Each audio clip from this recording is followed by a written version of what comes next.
Yes, it's true, shooting in low light is not one of the great strengths of a GoPro, but today I'm going to show you how you can still get good footage with a GoPro in low light conditions, such as indoors or in the evening. As you can imagine, this requires us to take a very close look at the settings of the GoPro. So I open the settings menu and create a new preset for shots in low light. This way I only have to make the changes to the settings once, and then I can just activate the low light preset when needed. If the settings menu on your GoPro looks different, this is generally not a problem. I am using a GoPro HERO 12 today, but most of what I will say today can be applied to most other GoPro models. To create a new preset, tap on the plus in the presets menu and select video. We are not changing the settings for the moment. I'll just call my preset custom. There would also be the designation indoor. Interestingly enough, low light does not exist. By tapping on the settings icon here on the right, we can now edit our new preset. An HDR profile is well suited for situations with difficult lighting conditions. That is, when there are very bright and very dark areas in the same image. However, it's not suitable for low light conditions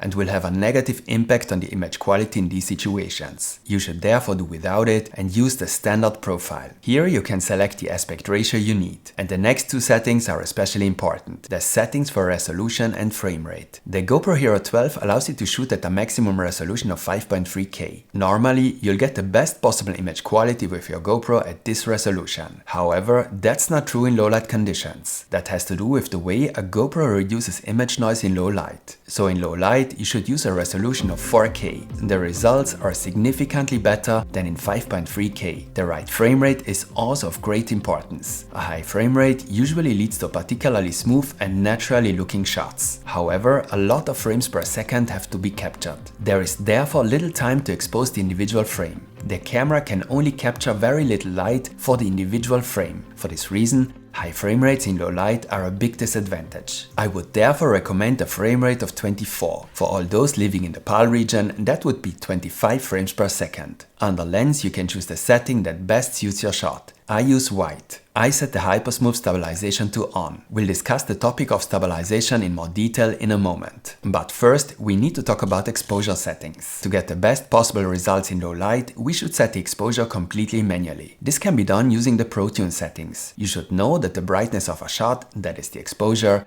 basically depends on three factors: the aperture, the shutter speed, and the ISO. The aperture is the size of the opening inside your lens through which light passes. On a GoPro, the aperture cannot be changed, so this value is not important for us today. The shutter speed determines the duration of the exposure time. That is how long the light can fall on the sensor. We can control this value on the GoPro. In low light conditions, the shutter speed should be as slow as possible to capture as much light as possible. The last factor is the ISO value. This value determines how sensitively the camera reacts to light. The higher the ISO value, the brighter the image, because the camera reacts more sensitively to the incident light. Unfortunately, if the ISO value is too high, image noise and artifacts are generated. The image becomes brighter, but the image quality decreases. By the way, these exposure basics are not only valid for a GoPro, but basically for any camera. You should also know that a GoPro has a very small sensor, which has its advantages, but is a clear disadvantage in low light. Now let's look at the Protune settings in detail.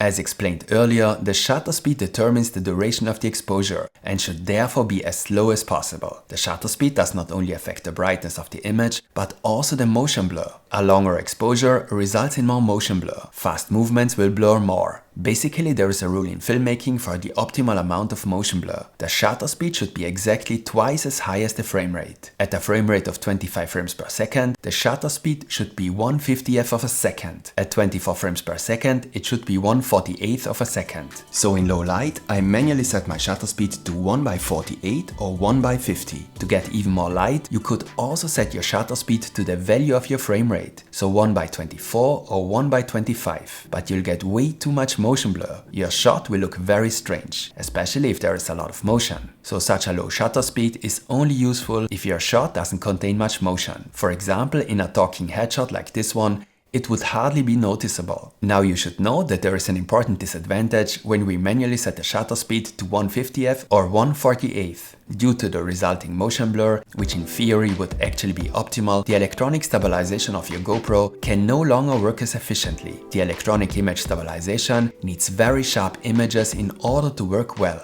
For this reason, unsightly stutters could occur despite the hyper-smooth stabilization. Therefore, it would be optimal if you use your camera on a tripod. If you want to use your GoPro frequently in low light and also want to move around, I would even recommend a gimbal. If you do not want to use a gimbal and still need a well-stabilized shot with a lot of movement in low light, you will need to increase the shutter speed. For a well-stabilized shot, this should be at least at 1:96 or 1:100. But this will make your shot darker and you will need a higher ISO value, which in turn will have a negative effect on the image quality. You will therefore have to decide between better image quality or a better stabilization. As always, I've put some links in the video description for you in case you're interested in what tripods or gimbals I use. Now let's take a look at the remaining settings. Exposure value compensation is not available because we set the shutter speed manually. I leave the white balance on the GoPro mostly on auto. The automatic of the GoPro usually works very well. However, a manual white balance would have quite some advantages. On very long shots, the automatic could change the white balance for no clear reason, which could ruin your shot. Also, the artificial light may be difficult for the camera to interpret, which can then lead to strange skin tones. The correct value for white balance in low light depends on the color temperature of your light source. The ISO value is especially important for shooting in low light. As mentioned earlier, a higher ISO value leads to a brighter image, but also to more image noise. Therefore, the goal should be to set the ISO as low as possible. Since we have set the shutter speed manually, we can now use the ISO value to change the brightness of the image. For this, I set ISO minimum to 100 and then change the brightness of the image by setting ISO maximum. Generally, you should remember, up to an ISO value of 400, the image quality is good. Above 800, you can clearly see image noise, even if GoPro has managed to improve the image quality slightly at higher ISO values. 800 is therefore quite usable. From 1600, a strong image noise can already be seen. 3200 can actually no longer be used, so I adjust the exposure in low light through ISO maximum. To do this faster, I create a shortcut for ISO maximum, so I always have quick access to the ISO value in this preset. Another shortcut for the shutter speed would also be useful for our low light preset. I normally use a sharpness of low on the GoPro and then add sharpness in post. But in low light, probably due to a combination of image noise and compression, you get better results with a sharpness of medium. I would not recommend high, however. As color, I use natural. I'm not a big fan of the flat color profile. The compression causes details to be lost in areas with little contrast. Vibrant leads to the typical GoPro colors. Especially in low light, I don't think it's that interesting. And there are a few more settings in the settings menu that you should pay attention to. For this, swipe down from the top edge and open the preferences menu. Under video, you'll find a few more settings that are important today. You should set the bitrate to high. This is the only way to ensure that as much data as possible is saved and the best possible image quality is achieved. I usually use a bit depth of 10-bit, which is particularly advantageous if you want to color grade your footage. A 10-bit color depth also allows you to activate a lock profile. Lock, with its very flat color profile,